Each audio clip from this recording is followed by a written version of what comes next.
So welcome to episode 15 of the SOT Any% tutorial. Last time we left off here right after entering Harem.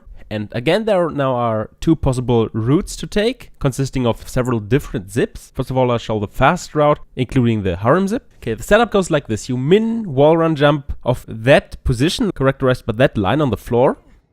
You do 2 daggers, turn around, center the camera, and now the zip input starts. Consisting of dagger, dagger, side roll right, dagger, dagger, side roll left. First person aiming slightly left, then parry and a delayed jump sword. Everything's fast rewinded, and worse, we'll look at that in more detail afterwards. After the zip is completed, you should land in here.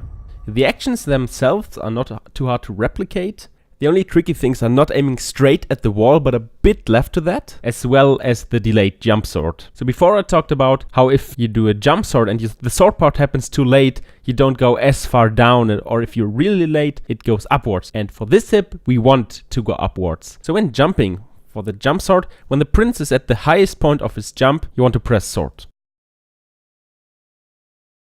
The zip surely needs some practice to get used to in terms of angle and timing, but it's not too hard once you understood what happened. Okay, now let's do some troubleshooting, and for that we first have to analyze what happens during the rewind. There are 3 triggers to hit.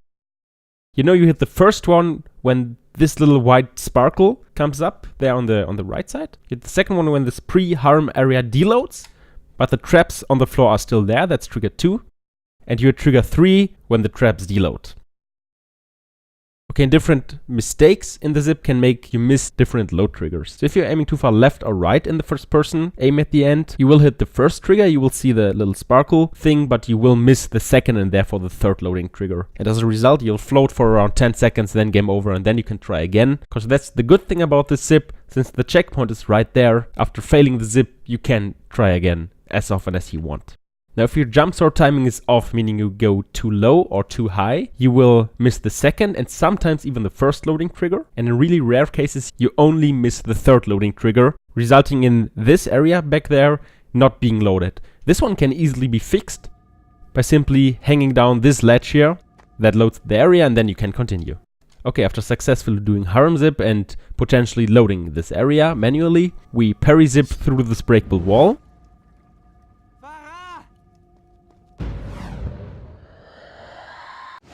After zipping through, we touch this wall. This loads the corridor after the Harem. And then for the last zip of this route, which you cannot do if you manually hit the third loading trigger. If you did that, you have to do the zip I'll show later on in the second route for this area. We min wall run jump of the wall slightly left to the middle of that window. We then do a parry, a long pause, because if you zip that parry, you will crash. You then do a jump dagger, and then we do a dagger. Steps and fast rewind until that pause. If done correctly, it will look like this. The jump dagger hits the loading trigger, which is underground, and then brings you back up. Despite not looking so, this zip can be a bit tricky, because if you wall run jump off too far left, you will hit the loading trigger near the door, which will make the game crash. If you zip the parry you did before the jump dagger, as I said before, you will crash as well, for whatever reason. And if you position yourself too far right, you will miss the loading trigger underground. That's not as big of a problem. As we'll see later, we can hit that loading trigger manually. Also not on the jump dagger, which is simply done by doing a jump and a dagger. If you do the dagger immediately after the jump, the prince will go down a bit and in this case will be stuck in the floor. So make sure that there's just a tiny pause between the jump and the dagger action, so you actually end up above the ground. But either way, after doing this route, we should be in this corridor with at least 2 sands. Now Harem zip sure isn't easy, so let's look at the easier, but around 20 to 25 seconds slower route. For that one, you casually go to these stairs, you climb up, you don't move, you aim fully straight. To see if you aim straight, you can use, for example, the stairs on the left and try to parallel align them with the bottom of the first person screen. And then you do a roll, steps, and fast rewind that. You then should land next to the sand cloud, and you should have hit the first loading trigger in that zip. If you did so, you saw the first half of the corridor deloading. Okay, for the second zip, we do dagger, dagger, parry. Also fast rewinded. That should get us right behind the next door. If for whatever reason you go slightly too short, you simply do another parry to get through this door. In this route, at this point, we are at least 1 sand short, so we have to take this sand cloud to continue.